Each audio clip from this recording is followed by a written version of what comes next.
President Obama with remarks on health care. Everybody, I just want to say a few words about two milestones that have passed in the last few hours that represent encouraging progress for our country. The first was the historic vote the House took last night on health insurance reform. For years, we've been told that this couldn't be done. After all, neither chamber of Congress has been able to pass a comprehensive health insurance reform bill for generations. But last night, the House proved differently. The Affordable Health Care for America Act is a piece of legislation that will provide stability and security for Americans who have insurance, quality affordable options for those who don't, and bring down the cost of health care for families, businesses, and our government while strengthening the financial health of Medicare. It is legislation that is fully paid for, and it will reduce our long-term federal deficit. Given the heated and often misleading rhetoric surrounding this legislation, I know that this was a courageous vote for many members of Congress, and I'm grateful to them and for the rest of their colleagues for taking us this far.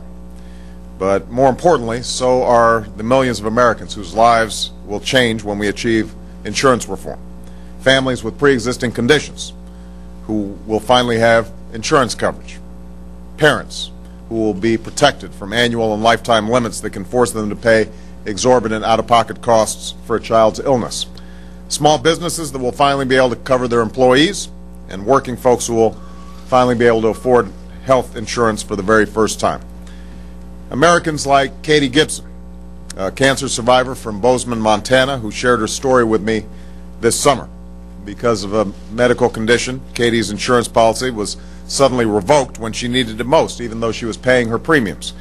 I called Katie this morning and I told her that when the bill that passed last night becomes law, we'll be able to protect Americans just like her from the kinds of insurance company abuses she had to endure. And I told her that it was because of her willingness to share her story and the extraordinary activism that she and people like her all across the country displayed, not just this year, but over the last several years, that we are finally this close to getting reform done.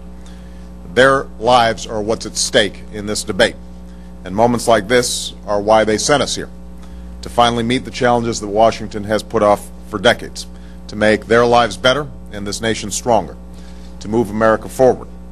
That's what the House did last night when it brought us closer than we have ever been to comprehensive health insurance reform in America. Now it falls on the United States Senate to take the baton and bring this effort to the finish line on behalf of the American people. And I'm absolutely confident that they will. And I'm equally convinced that on the day that we gather here at the White House and I sign comprehensive health insurance reform legislation into law, they'll be able to join their House colleagues and say that this was their finest moment in public service. The moment we delivered change we promised to the American people and did something to leave this country stronger than we found it.